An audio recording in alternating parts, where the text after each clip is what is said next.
Hello. Hello.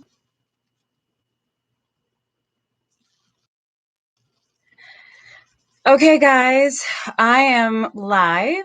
I am live on YouTube. I want to see, guys, are you getting this? Are you getting this? Are you able to hear me?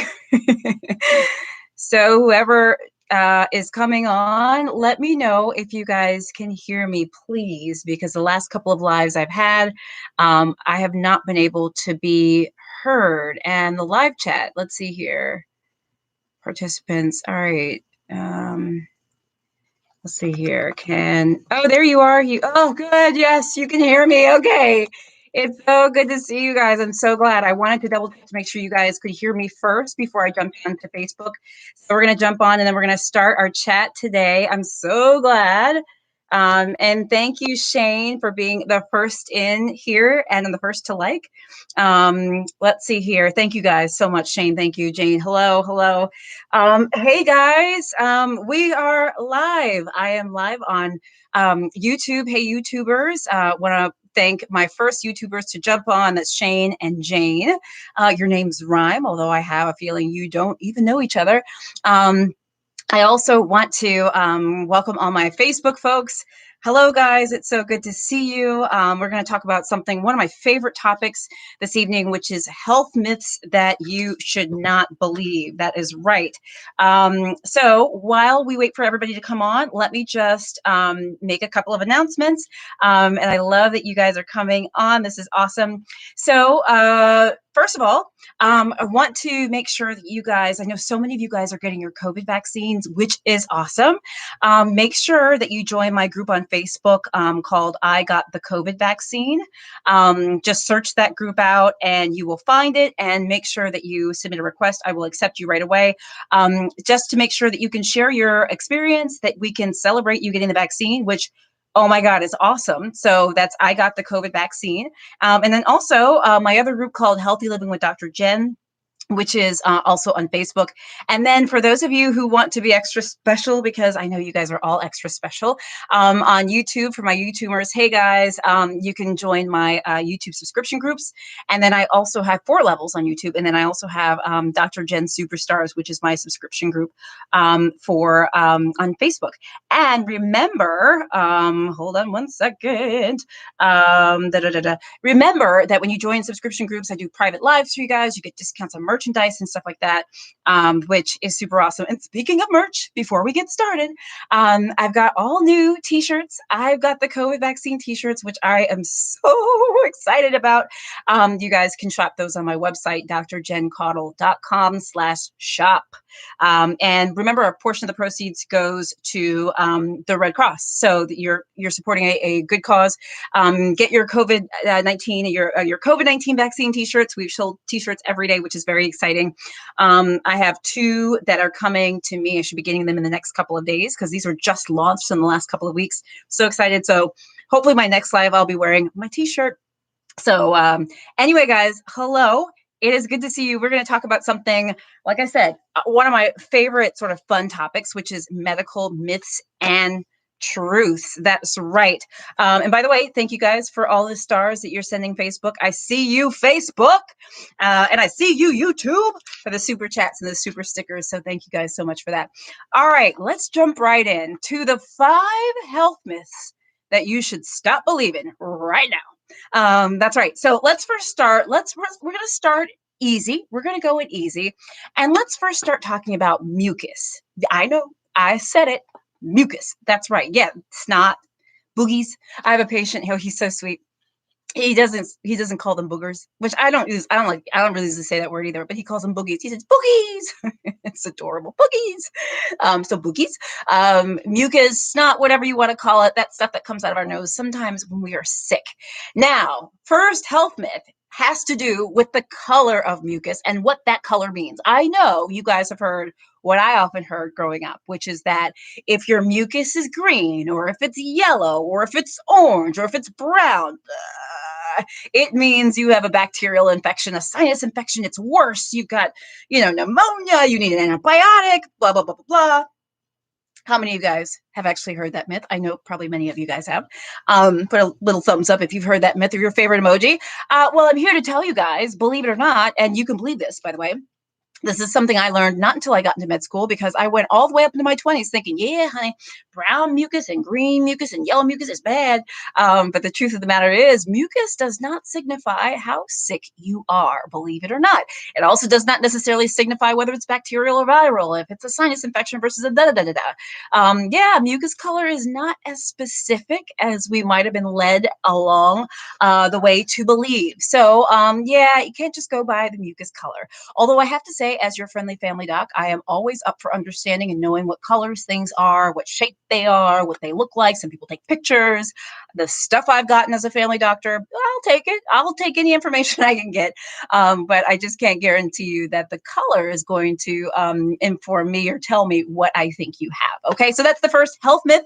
So don't necessarily believe that the color means what actually is going on. Okay, second thing. How many of you heard that cracking your knuckles? I did it. Darn it. Yeah, I did it. I talk over myself when I do it. So how many of you have heard that cracking your knuckles will cause you to have arthritis? Like if you keep cracking your knuckles will fall off, you'll get arthritis, your hands will get crazy. My mother used to say that to me. She's like, you should stop cracking your knuckles. I went through this phase like in elementary school where I learned how to do it. It's like, like when you're in gym class and some kid shows you how to crack knuckles and you're like, oh my God, it's so cool. And so I remember where I went through this phase where I learned how to do it and I was cracking my knuckles and my mom's like, you're gonna get arthritis.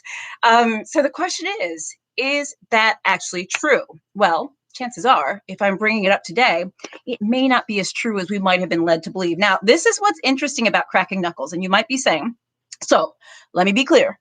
It is false, okay? We don't necessarily believe that cracking knuckles is harmful per se, okay? In other words, we don't have any proof or really hard evidence that cracking your knuckles will cause you to have arthritis or things like that. Now, caveat, if you do it vigorously, if you like crack your knuckles in a crazy manner and it's like insanity, well, yeah, you might have some problems. I'm talking about let's talk about within reason here, okay? Like the normal average cracking knuckles situation. But what it is, which I think is super interesting, you know what that popping is? I got my notes for y'all as ready today.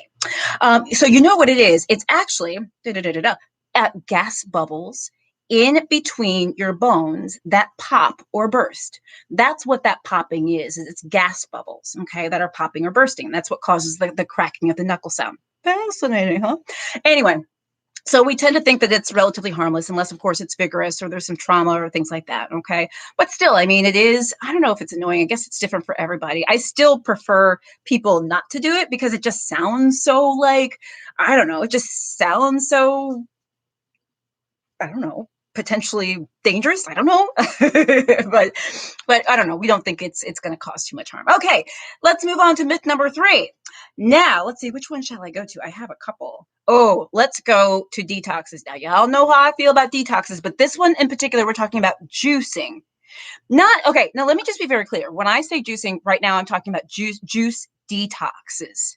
Now, some people juice, meaning they prefer to take their veggies, their fruits, etc., in like a juice form. I'm talking about juicing to detox.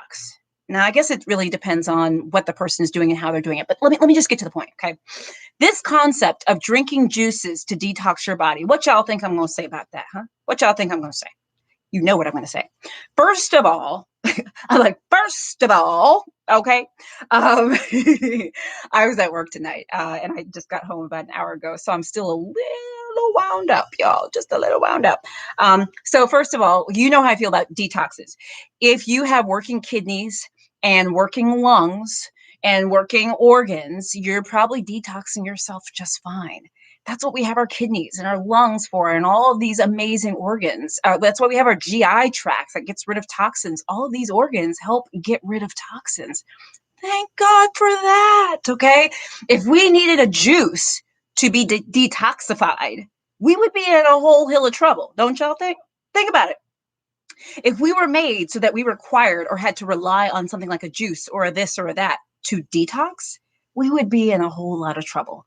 Our bodies, assuming that our organs are working okay, really come with all the machinery that we need to work and detoxify. And in fact, drinking too much juice, like just drinking juice, right? Remember, juice has got a lot of sugar in it. It's not so good. It can cause us to have an elevated blood sugar. It could actually cause problems with fluid balance, electrolyte balance, if all we're doing is juicing, for example. That's not the way to go. You know how I am. Y'all know that I like a balanced diet. I'm a balanced diet girl. Now you know that, okay? Um, Juice detoxes not even needed. And in fact, remember how much sugar juices have. You should drink juices, at least the sort of artificially sweetened juices, certainly in moderation, if at all. So y'all know what I'm about to say about that. You got that. By the way, hi guys, a little commercial break because we are talking about 5 health myths that you should not believe. That's right. This is actually one of my favorite topics. I love doing segments on health myths because it's actually one of the reasons why I became a family doctor because I love this stuff. Like I was always like, well, I wonder why, da, da, da, da, da. I wonder why we hiccup. I wonder why we burp. I wonder why we pass gas. Like I'm that girl. I'm that girl that just loves the kind of basic stuff, like basic, which is like the sort of health myth stuff. So anyway, that's what we're talking about today. One of my favorite topics. We've got 2 more myths to debunk, by the way. Thank you guys so much for all the stars, for those of you who are sending on Facebook, for all the super chats and super stickers that you guys are sending on YouTube. It is good to see you all. And guys, do not forget to join my groups. By the way, I've got my group on Facebook called I Got the COVID Vaccine. Right? No, not for me. Not, I mean, yes, I got the COVID vaccine, but for when you guys get the COVID vaccine, or if you want to hear from people who've gotten the COVID vaccine, I think we just crossed 1,000 members in a couple of weeks. Make sure you send me a request for that. I will let you right on in. And also my group, Healthy Living with Dr. Jen, because we talk about all sorts of health stuff there, not just COVID vaccine. And then, of course, make sure you like and follow my page on Facebook if you haven't already. Also, make sure you subscribe to my channel on YouTube, y'all. If y'all haven't, joined me, please. And consider my subscription groups where you get perks. Yes, child. Yes. Perks. Yes. You hear I say perks. Perks. I'm just being silly. A little wound up. This is what happens when I work at night. I used to be like this when I was a resident. And I was working crazy shifts and like we work ER and whatever, ICU, whatever. And I remember sometimes as an intern, I remember getting home in the middle of the night. Like I would have like a 3 p.m. to 3 a.m. shift or something like that. And I'd get home at 3 a.m. and I'd be like, it's insane. Anyway, so I just got to wind down. Okay, back to the story. Oh, by the way, new merch. I got the COVID vaccine t-shirts. Check them out on my website, drjencaudle.com/shop. And sign up for my free health newsletter then at drjencaudle.com. Let's go to our next health myth. Okay, let me see. Where do I want to go? Let's talk about water. Yes. Let's talk about sex, baby. Did you guys watch that Salt and Pepper documentary on Lifetime? This was like a couple weeks ago. Oh my God, I love Salt and Pepper. Salt and Pepper. Let's talk about you and me. Let's talk about, but right now we're going to talk about water. Let's talk about water. Sorry. So water. So how much water should you drink? 8 glasses a day? 8-ounce glasses of water a day? 3 gallons of water a day? How much should you be drinking? Well, this is less so much of is this a myth or a truth, and more so, gotta get this hair together because it's a little fly away. This is more of what actually really is the deal. The real deal, my friends, is that there is no one set amount of water. When I hear people say, make sure you drink 8-ounce glasses of water a day, make sure you drink 64 ounces, and that, this is the thing. How much water you should be drinking depends on a number of factors. It depends on what climate you live in. If you live out in the desert versus if you don't, how much activity you do in a day or in a certain period of time. It depends on your own body, how tall, how big, how small you are.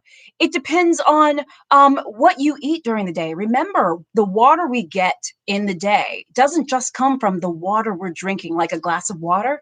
Water comes from things like fruits, vegetables, foods. Water comes from our tea, from our coffee, and other things like that. You can't forget these other water sources.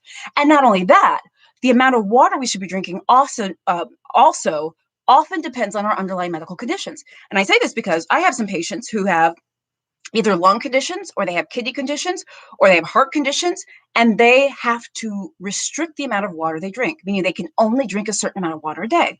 So that's why it literally makes me cringe when I hear people say, oh, this is how much water you should drink. Well, you're not drinking enough water. You should be drinking this. Well, it's kind of like, well, how do you know? How do you know what I should be drinking? Now, there are some guidelines, and I did a video on this. I did a video on how much water you should drink. And in that video, you can just search it. It's on YouTube. It says, like, how much water should you drink daily? I don't know. I think that's the name of the video, but it's on YouTube. It's also on Facebook. So you can watch that video and find out the parameters in terms of like sort of the way we think about water and kind of the range of what you should be drinking. So there is sort of an appropriate range. Don't get me wrong, but remember that what you drink and how much you drink will be dependent on a number of factors that are specific to you. Remember also, you can drink too much water. This is something that every time I say this to a patient of mine, it's like they never have heard this before. They almost can't believe it. You can actually drink too much water. I have probably once every couple of years a patient that ends up in the hospital. I kid you not, because they start a new diet, they start a new regimen, they start chugging water, drinking as much water as they can. They end up not feeling well. We somehow end up getting labs. They have a low sodium because they've been drinking so much water. That can land you in the hospital. Worst comes to worst, you can end up in a coma. That's actually not even the worst. It can actually be potentially deadly. Okay. It's not to scare you. I'm just saying that, we know how we say everything in moderation, like with the foods we eat and that kind of stuff. Same thing with water. Don't let anyone convince you or try to tell you that the more water, the better. Okay. Because it's not necessarily the case depending on who you are. And myth number 5, this is one that I was inspired to include because of a patient that I saw just recently. I saw a patient recently, and she just told me that she just quit smoking. Belinda, thank you. Belinda Davis on YouTube. Thank you so much for the super sticker. You are so sweet, doll. Giving you a huge shout out right there. And everybody who's sending me stars on Facebook, shout outs to you all. Love you dearly. So let me tell you about this patient. I just saw her recently. She just finally kicked the habit of smoking. She has tried 7 times over the last, I don't know how many years. And I've certainly been talking about it with her over and over and over again. But this time she finally quit, and she has quit for about 6 weeks. And I'm so proud of her. And she's so excited. And we all in the office, we knocked on wood together, and we like, yay. Like we did the happy dance and all that good stuff. And we talked about motivational strategies for her to continue and just taking it a day at a time. But this is what I want to say about quitting smoking. And this is the myth that I want to bust about quitting smoking. And it may not be what you think I'm going to say. The myth is that I have patients, some who have smoked just for a couple years, some who have smoked for 40 or 50 years. And every now and then with a patient who smoked for a lot of years, and even some who smoked for medium years, what they say to me is, yeah, Dr. Jen, I know I should quit smoking, but honestly, what difference does it make now? It makes no difference. I've been smoking this long. What does it matter if I keep smoking? I mean, what does it really matter? I mean, what difference is it? I might as well keep going. I might as well continue. And I've actually heard that. I've heard patients say that. Well, that is actually the myth. The myth is that at a certain point, a certain amount of smoking that you've done, the myth is that you can't make it any better if you quit. That's a myth, though, which is awesome.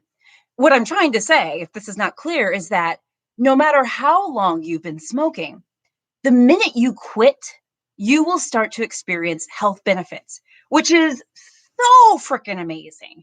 Okay, wait, I can back this up with some facts. Got the big old laptop ready for you. That's right. Okay. Now, and I pull this website up when I'm in the office sometimes with people because they'll say, what's the big deal? I mean, I've been smoking 2 packs a day, Dr. Jen, for 50 years. That's a long time and a lot of smoking, but I'm still going to fight for you. We're still going to fight together for you to quit smoking because hold on, I'm like, I'm so excited. Like, I'm like, immediately within quitting smoking, your heart rate and blood pressure, which tend to be elevated abnormally when you smoke, they will begin to return to normal, like immediate. Within a few hours of quitting smoking, the level of carbon monoxide in the blood begins to decline. Yeah, within a few hours, just a few hours of quitting smoking, okay? Within a few weeks, People who quit smoking have improved circulation, produce less phlegm, ha ha ha, phlegm, ha ha ha, and don't cough or wheeze as often. But wait, there's more, folks. Within several months of quitting, people can expect substantial improvements in lung function. And within a few years of quitting, people will have lower risks of cancer, heart disease, and other chronic diseases than if they continued to smoke. And guys, actually, there are lists that are even more detailed than that. Like tell you like by hour 12, by hour 24, this happens. By hour 36, this happens. Like, guys, the benefits of smoking begin immediately when you stop. And there are benefits that you can obtain and experience no matter how long you've been smoking. So don't you give up, okay? And don't you let other people try to get you to give up. Not that they should. And don't give up on other people. I don't give up on other people because we know that sometimes it can take a number of times to quit smoking. It's one of those things. I've had people say that they quit heroin a lot easier than they quit smoking. I kid you not. Not kidding. Remember, nicotine is one of the most addicting substances ever. I've had patients say, yeah, doc, I quit heroin, but I can't quit these cigarettes. I'm not joking at all. So if it's taken you a few times to quit, don't be hard on yourself. And if you need extra motivation, remember now that we're in the middle of COVID, that what better time to quit than now with a condition that affects the lungs and so many other organs. Anyway, guys, I hope that was helpful. Last few announcements before we adjourn. You guys, by the way, are amazing. Thank you again for the stars. You're awesome. Let's see. I see Joy, Sylvia, Carl, Eddie, Gloria. I see so many people on Tammy, Ridpath, Joannette, my cousin. Oh my God, I see you guys. And on the live chat on YouTube, Jane, Shane, Primes, Rose, Chris. Let's see here. Terrell, Belinda, again, thank you for the super stickers. Remember, check out my groups, Healthy Living with Dr. Jen, I Got the COVID Vaccine, and Dr. Jen Superstars, and check out my groups on YouTube as well. For those of you who are group members that you subscribe to my subscription groups, you get discounts on merchandise. Check out my I Got the COVID Vaccine t-shirts. A portion of the proceeds goes to the Red Cross, drjencaudle.com/shop. And you can sign up for my free health newsletter there as well. Guys, I hope this was helpful for you. This was a lot of fun for me. I don't know if it was as much fun for you as it was for me, but it was a blast for me. As always, I love you guys. I'll be back tomorrow with more health stuff. So we'll see what happens tomorrow. Guys, I love you all. Take care of yourselves. Take care of each other. Bye. Bye, YouTubers. Love you.